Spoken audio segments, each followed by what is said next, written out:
अस्सलाम वालेकुम। मेरा नाम मुदस्सिर इकबाल है और मैं एनेस्थीसिया टेक्नोलॉजिस्ट हूँ। तो आज हम हाज़िर हुए हैं एक नई वीडियो के साथ, जिसमें हम एनेस्थीसिया फेस मास्क और एम्बो बैग के बारे में डिस्कस करेंगे। तो इससे पहले कि मैं इस वीडियो को स्टार्ट करूँ, तो जो लोग मेरे चैनल पे नए हैं तो वो लोग मेरे चैनल को सब्सक्राइब करें और बेल आइकन भी दबाना ना भूलें, ताकि आने वाली तमाम वीडियोज़ आप तक पहुँचती रहें।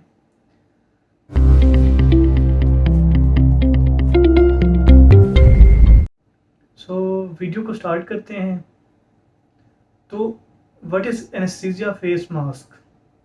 अब मोस्टली जो है, जब कोर्स कंटेंट में फेस मास्क के बारे में आपको एनेस्थीसिया इक्विपमेंट के ये पार्ट हैं, तो एनेस्थीसिया फेस मास्क के बारे में लिखा हुआ होता है, तो वहाँ पे उन्होंने जस्ट कभी फेस मास्क लिखा हुआ होता है।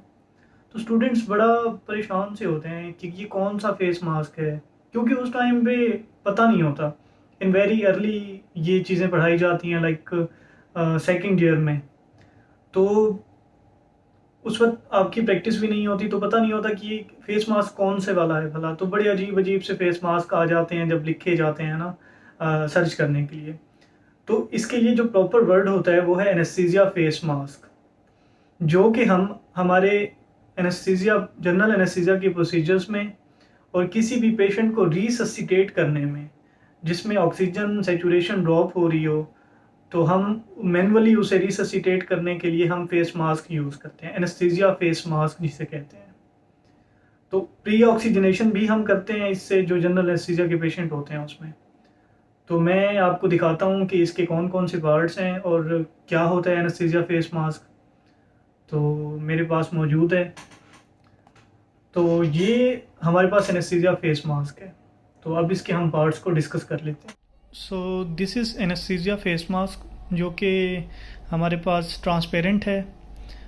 तो ये ट्रांसपेरेंट इसीलिए होता है कि ताकि आप जब पेशेंट के मुंह पे ये मास्क रखें तो आपको उसकी सेक्रीशंस का और कोई ब्लीडिंग वगैरह अगर हो रही है तो उसका पता चलता रहे।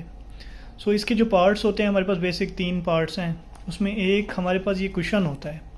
ये कुशन, क्योंकि ये कुशन इसलिए होता है, ये एयर फिल्ड होता है कि पेशेंट को जब हम, क्योंकि हमने फर्मली होल्ड करना होता है पेशेंट के फेस पे, तो उससे कोई भी इंजरी ना आए, उससे बचाने के लिए ये कुशन होता है। उसे फेशियल कोई इंजरी ना आए, कोई नर्व इंजरी ना आए। और उसके बाद एक ये नोज़ल है, जो कि कनेक्टर भी जिसे हम कहते हैं, जो हम अगर तो हम फॉर एग्जांपल एनेस्थीसिया मशीन के साथ हैं तो उसके साथ हम कनेक्ट करते हैं, या एम्बो बैग है तो उसके साथ हम इसे कनेक्ट करते हैं। और ये जो है हमारे पास ये पार्ट, ये हमारा इन्फ्लेटर है, जो कि इस कुशन को इन्फ्लेट करने के लिए यूज़ होता है। तो this is anaesthesia face mask.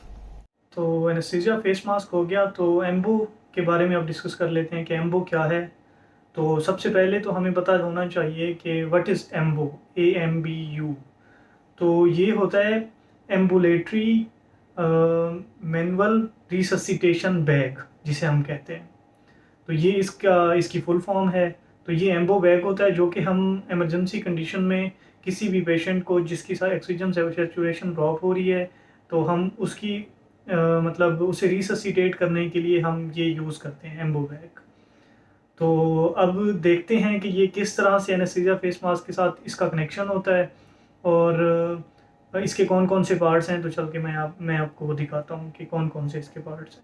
सो ये हमारे पास एम्बो बैग है।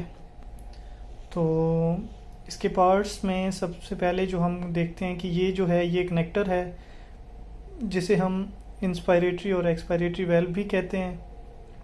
ये एनेस्थीसिया फेस मास्क के साथ अटैच होता है, और या अगर तो पेशेंट इंट्यूबेटेड है तो एंडोट्रेकियल ट्यूब के साथ भी हम इसे अटैच करते हैं। तो ये जो हमारे पास वेल्व है, ये हमारे पास पॉप ऑफ वेल्व होता है, जो कि प्रेशर कंट्रोल करने के लिए यूज़ होता है। क्योंकि अगर तो हाई प्रेशर पे हम एयर मतलब आगे डिलीवर करें पेशेंट को, तो उसके एल्वियोलाई डैमेज होने का ख़तरा है। तो ये बैरो ट्रॉमा से बचाने के लिए ये वेल्व होता है कि जब एक्स्ट्रा प्रेशर मतलब एक लिमिट से एक्सीड करता है, तो ये वहाँ से एयर को रिलीज़ कर देता है।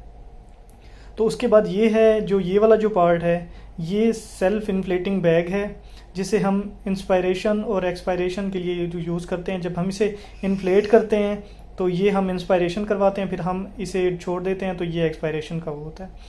तो फिर यहाँ पे हमारे पास इसके बैक एंड में हमारे पास ये वाली जो जगह है ये, सो ये वाला जो हमारे पास वेल्व है ना, ये हमारे पास air inlet one way valve है कि जब हमने आगे एयर डिलीवर करनी है तो ये क्लोज हो जाता है। मतलब जब हम इसे इन्फ्लेट करेंगे तो ये क्लोज हो जाएगा, ये उस टाइम पे एक्सपायरेशन नहीं करवाएगा और बाहर से मतलब आने वाली गैस को तो अलाउ करेगा, लेकिन इधर से किसी भी गैस को आउट होने नहीं देगा ताकि वो मिक्स ना हो जाए आपस में।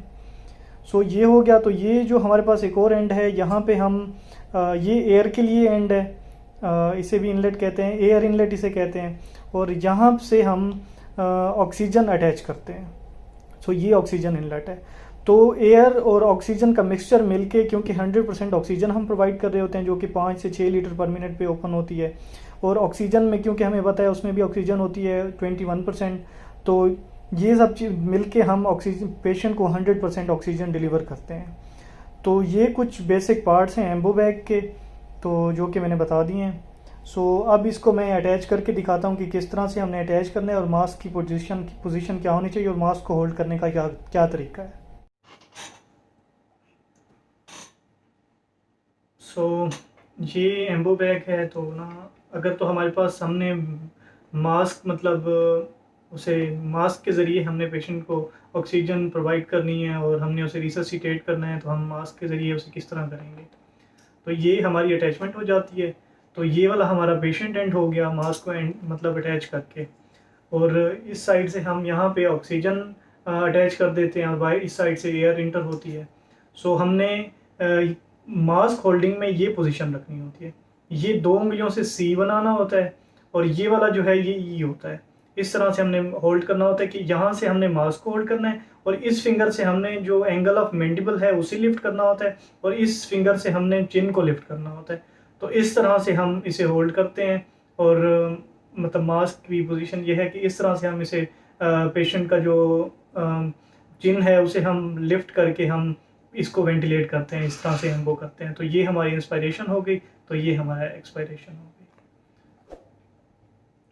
सो आज की वीडियो में इतना ही, इंशाल्लाह मिलते हैं एक नई वीडियो में, तब तक के लिए अल्लाह हाफ़िज़।